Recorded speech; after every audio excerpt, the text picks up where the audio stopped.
I want to remind you of three things. First, that every story, the elements of those stories are aspects of ourself and have significance. Secondly, that stories, all stories, have four levels. They have the causal level, where there's interaction between the protagonists. And there's the level of the symbols and the archetypes. Then there's the level that's the unifying factor or thread. And of course, every story has a secret. But in the Middle Eastern tradition, the archetypes amongst them are numbered the ghouls. Now the ghouls are evil because they eat human flesh. And there are jinns. And the jinns can be good or bad. There are good jinns and bad jinns. And they come under the aegis of King Sulaiman, or King Solomon. And of course there's the peris, the fairies and the elementals. So let's see what we can find in this Sufi story for us. It's a story about a cobbler. Now, he was relatively successful. The shoes that he made were very, very well received by the populace. But times were bad. People didn't have money to buy shoes. So this cobbler decided that he would go further afield to see if he could sell his wares, which were of high quality. So he loaded up his camel and he set out. But he was in strange territory. He really didn't know where he was going, and he came to a desert. And in the desert, there was a sandstorm. And after the sandstorm, all his paths were obliterated. He didn't know where he was going. So he had to give his camel its lead. So the camel took him a great distance, and suddenly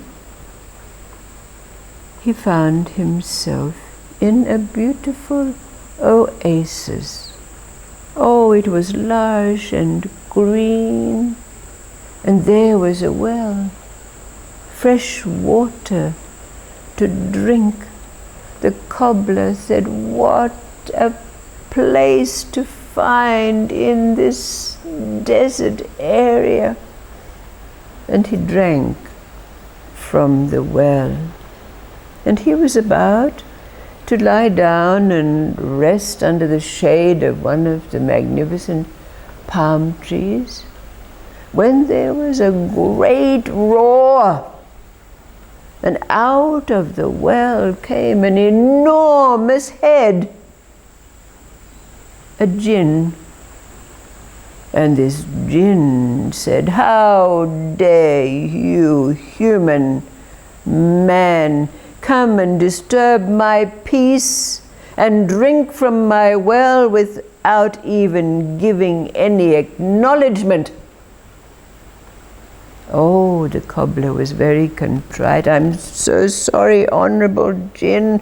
I'm very, very sorry. I will leave immediately." "No," said the Jinn. "You have disturbed my place. Now I have to kill you." "Oh," said the cobbler, "what can I do to make recompense? What can I do?" "Oh," said the Jinn, "I will let you go if when you return to your home, you will promise me that which your wife first brings to you." So the cobbler very readily made this promise, and he set out on his camel, finished his business far afield, and returned to his home. But when the front door opened and his wife emerged and approached her beloved husband, she held out to him, "Look, look, my beloved husband, what we've been waiting for all of this time arrived when you're away, your son." Oh, the cobbler was horrified. "Oh, my wife, if only you had not handed me this treasure." And he told her the story of the Jinn. His wife said, "Go, quickly, go to the wise man of the village and ask him to save us from this curse."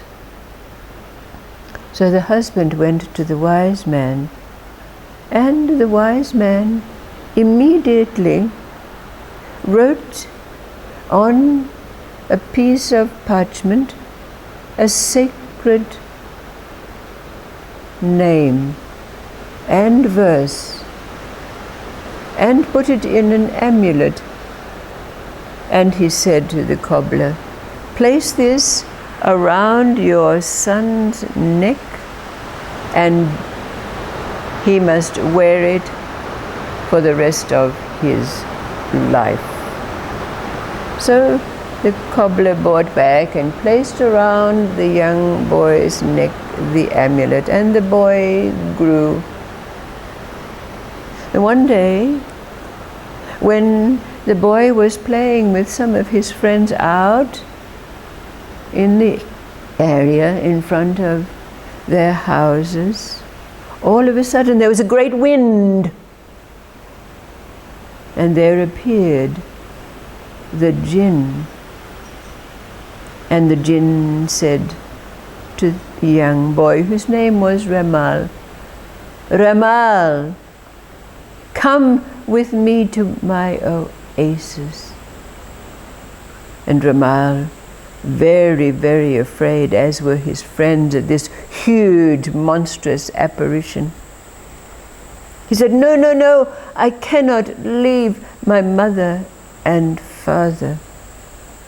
And of course the Jinn saw the amulet around his neck and was very, very angry because he could not take the boy.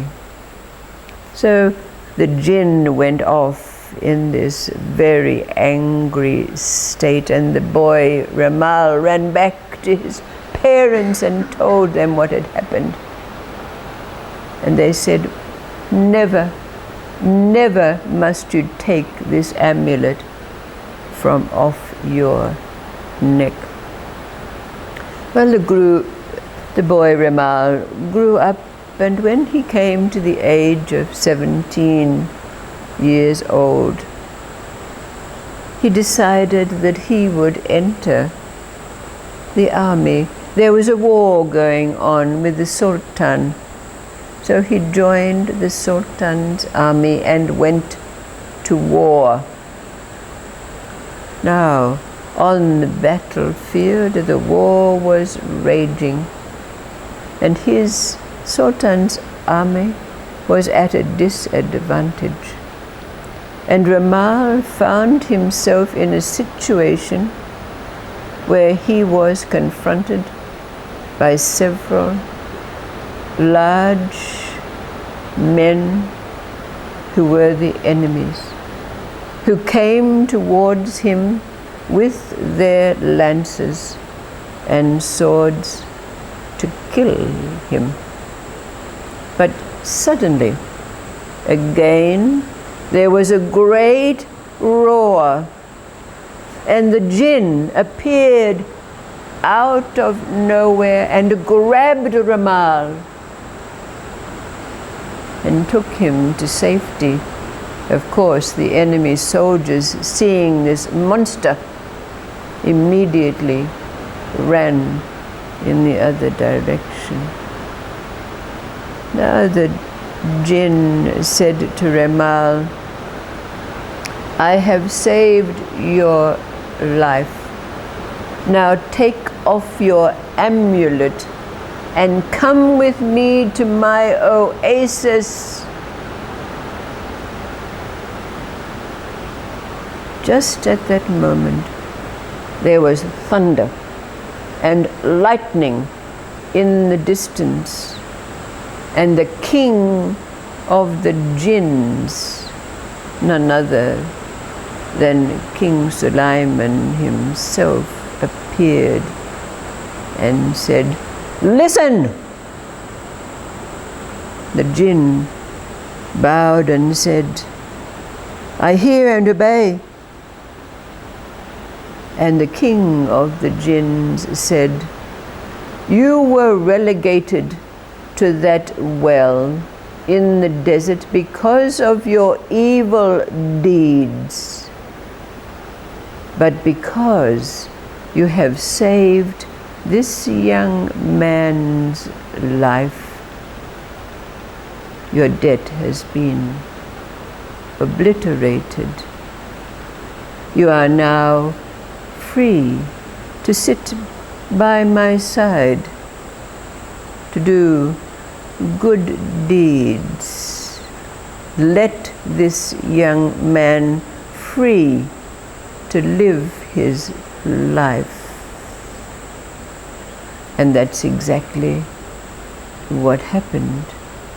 But Ramal, returning safely to his family and growing to have a family of his own, would often sit with his children and tell the story of the jinn who saved his life.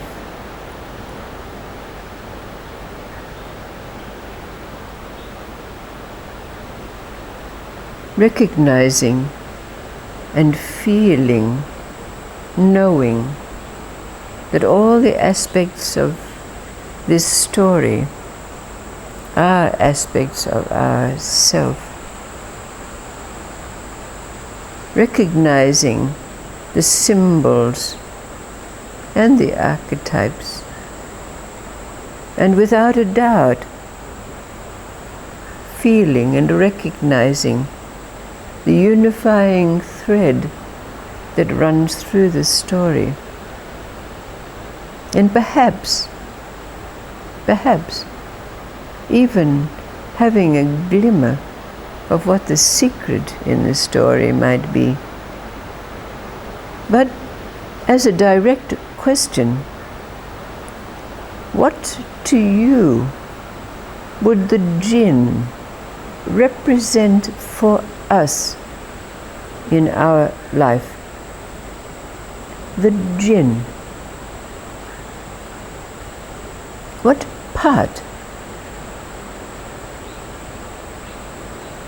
does that which has judged good and evil in our life act for us to bring freedom and liberation? What does that jinn represent for us?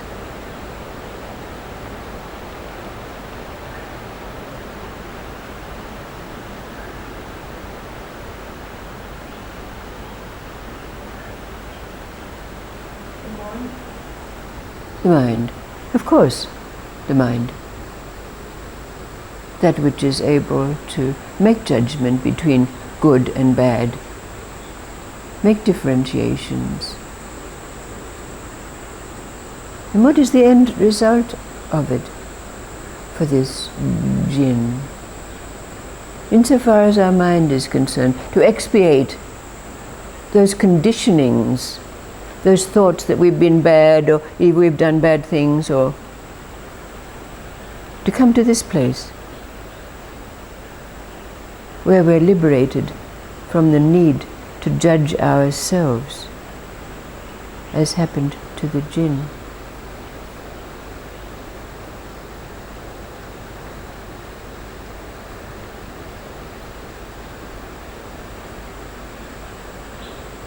What part has that Jinn played in your life?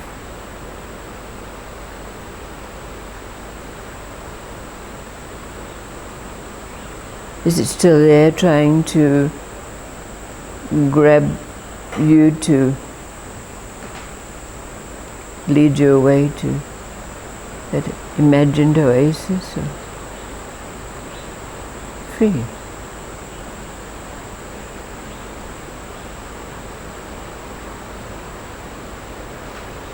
And can we pinpoint in our life the moment when the Jinn was liberated? We sure can, can't we? We sure can. When was the moment when your mind was liberated from its need to judge? This is good and this is bad. This is a bad thing that happened. This is a good thing that happened.